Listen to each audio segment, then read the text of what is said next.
Function पर यह तीसरा वीडियो है। इसके पहले मैंने आपको इक्विवेलेंस रिलेशन समझा दिया था, आप अच्छे से समझ गए थे और एक क्वेश्चन लगाया था। आज मैं दूसरा क्वेश्चन लेकर आया हूँ। If n is set of natural number, prove that the relation are defined by order pair A B related to order pair C D imply a plus d is equal to b plus a. For every order pair AB and order pair CD belonging to n cross n. ध्यान देंगे यहाँ पे ये कहा जा रहा है कि n प्राकृतिक संख्याओं का सेट है, समुच्चय है। सिद्ध कीजिए कि relation R defined by order pair A B related to order pair C D. ध्यान देंगे यहाँ एक नई चीज़ आपको दिखाई देगी कि अब तक जो हमने पढ़ाया उसमें एक सेट का एलिमेंट दूसरे सेट के एलिमेंट से रिलेटेड होता था।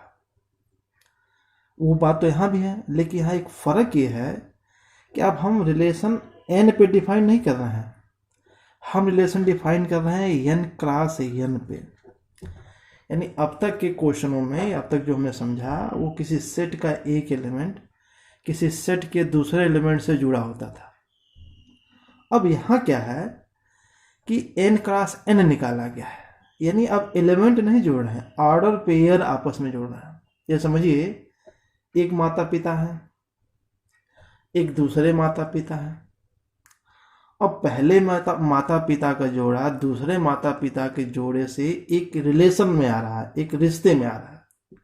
और वह रिश्ता क्या हो सकता है? हो सकता है उस जोड़े का बच्चा और इस जोड़े का बच्चा आपस में दोस्त हों। तो इस क्वेश्चन में एक नयापन ये है कि यहाँ एलिमेंट का एलिमेंट से रिलेशन जो हम पढ़े हैं उसके जगह पे यहाँ ऑर्डर पेयर का ऑर्डर पेयर से रिलेशन दिखाया जा रहा है। इसीलिए क्वेश्चन थोड़ा सा क्रिटिकल है, बड़ा इंपॉर्टेंट है ये क्वेश्चन, और इससे मिलते जुलते कई क्वेश्चन बोर्ड परीक्षाओं में पूछे जा चुके हैं। मैं ध्यान देंगे इसका प्रूफ करता हूं। तो प्रूफ कैसे किया जाएगा? तो प्रूफ करने का तरीका वही होगा जो हमने पीछे आपको कराया था।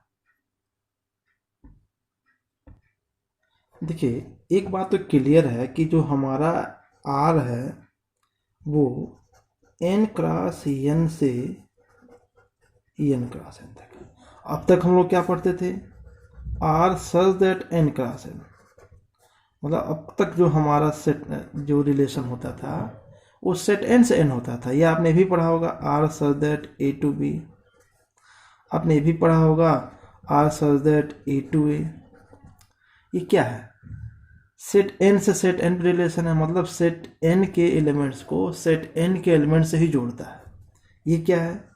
R एक ऐसा रिलेशन है जो सेट A के एलिमेंट्स को सेट B के एलिमेंट से जोड़ता है। ये कैसा रिलेशन है? R एक ऐसा रिलेशन है जो सेट A के एलिमेंट्स को सेट A के एलिमेंट से ही जोड़ता है। लेकिन हमारा यहाँ क्या है?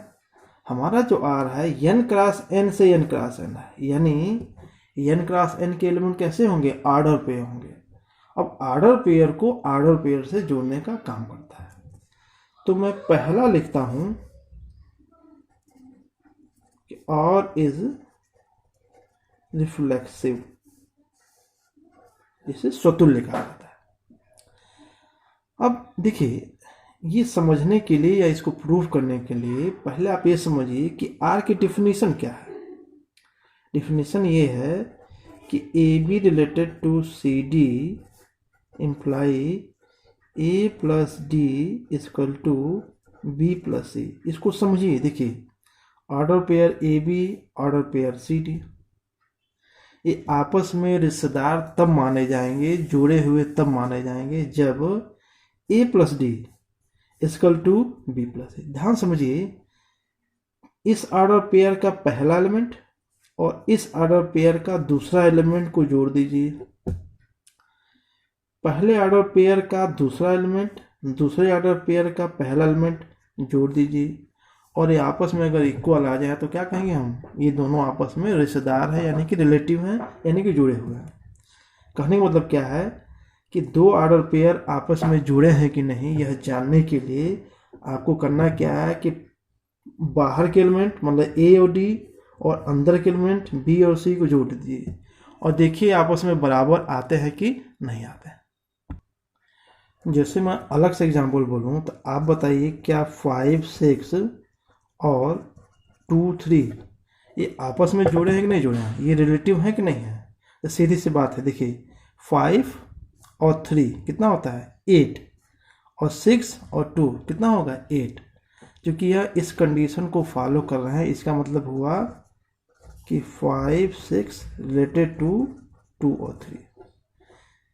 इसलिए ऐसा क्योंकि 5 + 3 8 और 6 + 2 8, यानी बाहर के दोनों एलिमेंट और अंदर के दोनों एलिमेंट आपस में जोड़ दीजिए, या यूँ कहिए पहले ऑर्डर पेयर का पहला एलिमेंट दूसरे ऑर्डर पेयर का दूसरा एलिमेंट जोड़ दीजिए, फिर पहले ऑर्डर पेयर का दूसरा और दूसरे ऑर्डर पेयर का पहला एलिमेंट जोड़ दीजिए। अगर इक्वल आ जाए तो समझिएगा कि दोनों ऑर्डर पेयर आपस में जुड़े हुए हैं, आर रिलेटिव हैं, नहीं तो आर रिलेटिव नहीं है। अब देखिए, आप जानते हैं कि a + b = b + a होता है, भली भांति परिचित हैं। अब a + b b + a होता है, इसका सीधा मतलब हुआ क्या कि a + b related to a, b या a order pair b related to A B. अब पूछेंगे क्यों? देखिए, ये ऑर्डर पेयर इससे कब जुड़ेगा? जब a + b = b + a, ऊपर आपको दिखाया गया है। इसका मतलब क्या हुआ? इसका मतलब सीधा से हुआ क्या कि देयरफॉर R इज रिफ्लेक्सिव। दूसरा, R इज सिमेट्रिक। अब सिमेट्री आप जानते हैं कि अगर A B से जुड़ा है तो B भी A से जुड़ा होना चाहिए, लेकिन यहाँ तो ऑर्डर पेयर को जोड़ना है। तो ध्यान देंगे, let AB is R related to CD। मैंने लिखा कि AB CD से जुड़ा हुआ है। डिफिनीशन के हिसाब से इसका क्या मतलब? इसका मतलब हुआ कि A + D = B + C। By definition तो यही कहता है। ऐसा करते हैं, दोनों को अपने अपने साइड से चेंज कर देते हैं, तो क्या हो जाएगा B + C = A + D। और इसको मैं लिख देता हूँ C + B = D + A। और इसका मतलब हुआ क्या कि CD is R related to DA। आप पूछेंगे कैसे? ऐसा इसलिए, ध्यान देंगे कि देखिए, एक चीज अच्छा ये रहेगा कि आप जैसे जो AB रिलेटेड टू CD, हमको प्रूफ क्या करना है? हमको प्रूफ करना है कि CD रिलेटेड टू AB। अगर आप परीक्षाओं में इसको पहले ही लिख लें या रफ पे इसको लिख लें तो आपके लिए बड़ी सहूलियत हो जाएगी। कैसे? कि आप ये पहले ही जान जाएंगे कि C + B = D + A। हमको ये प्रूफ करना, टारगेट हमारा पहले से तय हो जाएगा। ये काम आप रफ पे तैयार कर लीजिए तो अपने आप बातों को समझ जाएंगे। देखिए, C + B = D + A, इसका क्या मतलब हुआ? इसका मतलब हुआ कि CD रिलेटेड टू AB। अब ऐसा क्यों? अब खुद देखिए, डिफिनेशन क्या कहता है कि AB CD से जुड़ा तब होगा जब A + D और B + C। इसका क्या मतलब हुआ? C + B = D + A। सीधे दिख रहा है, इसलिए यह क्या हो गया? सिमेट्रिक हो गया। Therefore R is symmetric. क्यों सिमेट्रिक हो गया? कि यह ऑर्डर पेयर अगर इस ऑर्डर पेयर से जुड़ा है तो दूसरा ऑर्डर पेयर पहले ऑर्डर पेयर से जुड़ा है, इसलिए रिलेशन क्या है? यह रिलेशन सिमेट्रिक रिलेशन है। अब मैं आता हूँ ट्रांजिटिव रिलेशन पे, तो आपको डेफिनेशन याद होगा। देखिए, मैं लिखता हूँ, let AB CD EF belonging to N class. भाई 3 एलिमेंट चाहिए, तभी तो पहला दूसरे से जुड़ा हो, दूसरा तीसरे से जुड़ा हो, तो पहला तीसरे से जुड़ना चाहिए। तो 3 एलिमेंट जब हम क्या लेंगे? यहाँ पे 3 ऑर्डर पेयर लेंगे और मानते हैं and AB is R related to CD and CD is R related to EF। देखिए पहला एलिमेंट दूसरे से जुड़ा है, दूसरा एलिमेंट तीसरे से जुड़ा है। हमको क्या प्रूफ करना है? प्रूफ करना है कि पहला तीसरे से जुड़ा होगा। ध्यान दीजिएगा, इसका क्या मीनिंग हुआ? इसका मतलब हुआ कि A plus D equal to B plus C, इसको आप 1 कर सकते हैं। इसका क्या मतलब हुआ? C plus F equal to D plus C, ये 2 हो गया, बाई 1 and 2 कर दीजिए, ऐड कर दीजिए दोनों को, तो क्या मिलेगा? A plus D C plus F B plus C D plus E. ध्यान देंगे, पहला और दूसरे इक्वेशन को हम जब जोड़ेंगे तो क्या होगा कि पहला पहले में जुड़ जाएगा और दूसरा दूसरे में जुड़ जाएगा। इट मीन्स दोनों का लेफ्ट लेफ्ट में जुड़ जाएगा, दोनों का राइट राइट में जुड़ जाएगा। आप यहाँ ध्यान से देखेंगे तो आप देखेंगे डी से कैंसिल हो जाएगा और सी से कैंसिल हो जाएगा। क्या बचेगा? A plus F equal to B plus E, और इसको पहचानिए क्या लिखा है? ध्यान दीजिएगा, डेफिनेशन पढ़िए। इसका मतलब हुआ कि A B is related to E F. देखिए A plus F equal to B plus E. आपने क्या देखा? आपने देखा कि ए बी सी डी से जुड़ा था और सी डी ई एफ से जुड़ा था, और हम लोगों ने क्या प्रूफ कर लिया कि ए बी ई एफ से जुड़ गया। Therefore R is positive. अब बताइए आर क्या था? रिफ्लेक्सिव है, सिमेट्री है और ट्रांजिटिव है। इसका क्या मतलब हुआ? आर कैसा है? आर एक इक्विवेलेंस रिलेशन है। Therefore by 1, 2 and 3 R is an equivalence relation। Board परीक्षा में इस टाइप के क्वेश्चन आते हैं और लॉन्ग क्वेश्चन के रूप में आएंगे, अतः आप इसको बहुत बढ़िया से तैयार कर लीजिएगा। देखिए रिलेशन फंक्शन में जो रिलेशन नामक चैप्टर है उसका सबसे इम्पॉर्टेंट पोर्शन होता है इक्विवेलेंस रिलेशन। लेकिन एक ऐसी चीज़ है इसका नाम है आइडेंटिटी रिलेशन। देखिए ये मैं इसलिए लेके आया हूँ, पहले इसकी डेफिनेशन पहले पढ़िए। A relation R on a set A defined by R equal to order pair a for every a belongs to A is called identity relation. ध्यान देंगे, मतलब ये रिलेशन ऐसा रिलेशन है जिसकी खासियत है कि इसमें वही ऑर्डर पेयर होते हैं जो हर एलिमेंट खुद से जुड़ा हुआ ए, यानी ऐसा रिलेशन जो सिर्फ अपने को अपने ही एलिमेंट से जोड़े उसे कहते हैं आइडेंटिटी रिलेशन। आप फिगर में देखिए तो सेट ए है तो ए से जुड़ा है, बी से जुड़ा है, सी से जुड़ा है और डी से जुड़ा है। इसको कहते हैं आइडेंटिटी रिलेशन। जब फंक्शन पढ़ेंगे तो उसमें एक नाम आएगा आइडेंटिटी फंक्शन, जो बड़ा इंपॉर्टेंट है, इसलिए हम आइडेंटिटी रिलेशन आपको बता रहे हैं। R is also denoted by I or IA। ध्यान देंगे, क्योंकि रिलेशन तो वही है जो हम पढ़ते चले आ रहे हैं, लेकिन इस रिलेशन की एक एक्स्ट्रा प्रॉपर्टी ये हो गई कि हर एलिमेंट खुद से जुड़ा होता है, इसलिए इसे कहते हैं आइडेंटिटी रिलेशन। इसलिए स्पेशल केस में इसका सिंबल भी हम जो आर लिखते हैं उसको आई लिखते हैं, चाहे आई ए मतलब सेट ए पर। अगर हम इसके एग्जाम्पल की बात करें तो अगर मैं सेट ए ले लूं 1 2 3, आप याद करिए तो ए क्लास ए में 9 ऑर्डर पेयर होंगे, और मैं आर की बात करूं तो आर को मैं लिखूं 1 1 2 2 3 3। ध्यान देंगे 1 1 से जुड़ा है, 2 2 से जुड़ा है, 3 3 से जुड़ा है। ये ए क्लास ए का सबसेट है, इसलिए यह एक आइडेंटिटी रिलेशन है, इसमें कोई डाउट नहीं है।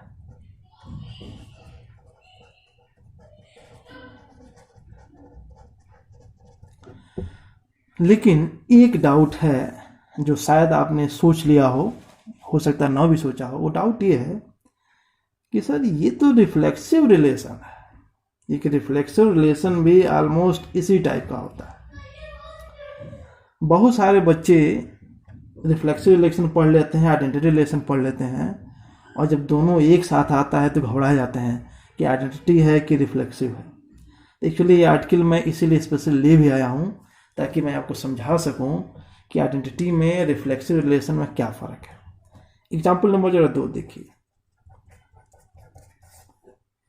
सेट ए को मैं वही रहने देता हूँ 1 2 3, और आर में लिखता हूँ क्या 1 1 2 2 3 3 1 2 2 3। ध्यान देंगे, अब यह जो रिलेशन आपके आंख के सामने दिख रहा है, यह आइडेंटिटी रिलेशन नहीं है, लेकिन यह रिफ्लेक्सिव रिलेशन है। रिफ्लेक्सिव क्या कहता है कि हर एलिमेंट खुद से जुड़ा हो, एक एक से जुड़ा हो, दो दो से जुड़ा हो, तीन तीन। लेकिन अब यह चीज 1 2 2 3 के बारे में कुछ नहीं कहा जाता है। बस शर्त यह है कि उस रिलेशन में बाकी कुछ रहे चाहे ना रहे, हर एलिमेंट खुद से जुड़ा होना चाहिए। तो जो रिलेशन आपके आंख के सामने दिख रहा है एग्जाम्पल नंबर 2 में, वह एक रिफ्लेक्सिव रिलेशन है, आइडेंटिटी रिलेशन ये नहीं है। क्योंकि आइडेंटिटी रिलेशन में सिर्फ और सिर्फ हर एलिमेंट खुद से जुड़ा होना चाहिए, और रिफ्लेक्सिव रिलेशन में हर एलिमेंट खुद से जुड़ा होना चाहिए, बाकी के बारे में बात नहीं की जाती है। आप समझे बात को? तो यह जो लिखा है यह आइडेंटिटी रिलेशन नहीं है, यह क्या है? रिफ्लेक्सिव रिलेशन है। अब एक बात समझिए कि अगर रिलेशन आइडेंटिटी रिलेशन है तो रिफ्लेक्सिव तो है ही है भाई। ये जो एग्जाम्पल फर्स्ट है ये आइडेंटिटी रिलेशन भी है और ये रिफ्लेक्सिव रिलेशन भी है। लेकिन अगर रिलेशन रिफ्लेक्सिव रिलेशन है तो आइडेंटिटी रिलेशन हो जाए, यह कोई जरूरी नहीं है। यानी हर आइडेंटिटी रिलेशन एक रिफ्लेक्सिव रिलेशन होता है, लेकिन रिफ्लेक्सिव रिलेशन आइडेंटिटी रिलेशन हो जाए यह कोई जरूरी नहीं है। अगला आर्टिकल मैंने लिखा है एंटी सेमेट्रिक रिलेशन। ध्यान देंगे, identity relation anti symmetric relation बताने का एक मेरे मेन उद्देश्य है कि कुछ डाउट क्लियर हो जाए, इसीलिए मैं चला। ये दोनों आर्टिकल थोड़ा सा डाउट क्रिएट करते हैं, इसलिए मैं दोनों बता रहा हूँ। A relation R on a set A is called antisymmetric if for all x y belong to A, x related to y and y related to x imply x is equal to y. That is, ये relation का दूसरा symbol मैंने use कर दिया है कि X Y Y X belongs to R imply X equal to Y. ध्यान देंगे, आइडेंटिटी रिलेशन का कंफ्यूजन होता है रिफ्लेक्सिव रिलेशन से, और एंटी सेमेट्रिक रिलेशन का कंफ्यूजन शुरू होता है सेमेट्रिक रिलेशन से। इसको भी बड़े ध्यान समझिए। देखिए, सम्मित संबंध या सेमेट्रिक रिलेशन में क्या था, उसमें कहा गया था कि अगर x y से जुड़ा है तो y भी x से जुड़ा होना चाहिए। ऐसा रिलेशन कहलाता है सेमेट्रिक रिलेशन। यानी अगर x y से जुड़ा है तो हो सकता है कि उसी रिलेशन में y भी x से जुड़ा हो। जैसे मैं अगर किनारे आपको एग्जाम्पल की बात करूं तो A क्या लिखा गया था 1 2 3, और मैं R लिखूं और लिखूं 1 2 2 1 3 3। ध्यान देंगे, यह जो रिलेशन मैंने लिखा है आपके एग्जाम्पल में राइट साइड में, यह एक सिमेट्रिक रिलेशन है। क्यों है कि अगर 1 2 से जुड़ा है तो 2 1 से जुड़ा है, इसमें कोई डाउट नहीं है। यहां कहा जा रहा है कि अगर x y से जुड़ा हो और y x से जुड़ा हो, ऐसा तभी पॉसिबल है कि जब x और y आपस में बराबर हो। और सिमेट्रिक में क्या होता है, x y से जुड़ा हो तो y भी x से जुड़ा होना चाहिए। देखिए, दोनों में बेसिक डिफरेंस समझिए। एंटी सिमेट्रिक कहता है कि अगर x y से जुड़ा है तो y भी x से जुड़ा होना चाहिए। यानी अगर इसका रिवर्स की बात हम करें तो इसका मतलब ये हुआ कि अगर x और y इक्वल नहीं है तो एक्स वाई और वाई एक्स दोनों एक साथ एक दूसरे से जुड़ नहीं सकते हैं। अगर दोनों एक दूसरे से जुड़े हुए हैं, एक्स वाई से भी जुड़ा है और वाई एक्स से भी जुड़ा है, इसका एकमात्र मतलब ये हुआ कि एक्स और वाई आपस में क्या है, बराबर है। देखिए मैंने इसके लिए एक एग्जाम्पल लिख लिया है। Consider relation R on the set of natural number N. जो रिलेशन है वो सेट ऑफ नेचुरल पे डिफाइन किया गया है। Such that R is greater than, मतलब कि यह रिलेशन ऐसे है कि एक एलिमेंट दूसरे से जुड़ा तब माना जाएगा जब पहला दूसरे से बड़ा होगा। दैट इज अर्थात X related to Y imply X greater than Y. सीधी सी बात है। मतलब अगर मैं इधर रफ में बात करूं तो बताइए क्या 5 3 क्या ये सही है? बिल्कुल सही है। इसलिए सही है कि 5 ग्रेटर देन 3 है, इसलिए 5 3 से जुड़ेगा। लेकिन बताइए क्या 2 रिलेटेड टू 1 है क्या? बिल्कुल सही, ये भी है। क्यों है? ये कि 2 1 से बड़ा है। लेकिन आप बताइए क्या कि 8 रिलेटेड टू 5, क्या ये सही है? नहीं सही है। इसलिए सही नहीं है ये कि 8 5 से बड़ा है, इसलिए भी सही है। लेकिन अगर मैं इसको कर दूं 10 कर दूं, तो अब बताइए क्या 8 10 से बड़ा है? नहीं, 8 10 से छोटा है, इसलिए 8 10 से जुड़ा हुआ नहीं है, इसलिए रिलेशन को मैंने काट दिया। यह सही नहीं है। यानी एक नेचुरल नंबर दूसरे नेचुरल नंबर से जुड़ा तब माना जाएगा जब पहला नेचुरल नंबर दूसरे नेचुरल नंबर से बड़ा हो। अब देखिए मैंने लिखा कि if x related to y and y related to x, इसका क्या मतलब हुआ? डिफिनेशन के हिसाब से इसका क्या मतलब हुआ? डिफिनेशन के हिसाब से इसका मतलब हुआ क्या कि x greater than y and y greater than x। अब आप बताइए x y से बड़ा है और y x से बड़ा है, इसका क्या मतलब हुआ? इसका मतलब हुआ x बराबर y। यानी जो रिलेशन यहाँ डिफाइन किया गया है एग्जाम्पल में, यह रिलेशन यह कहता है कि x y से जुड़ेगा और y x से जुड़ेगा। ऐसा तभी होगा जब x बराबर y होगा।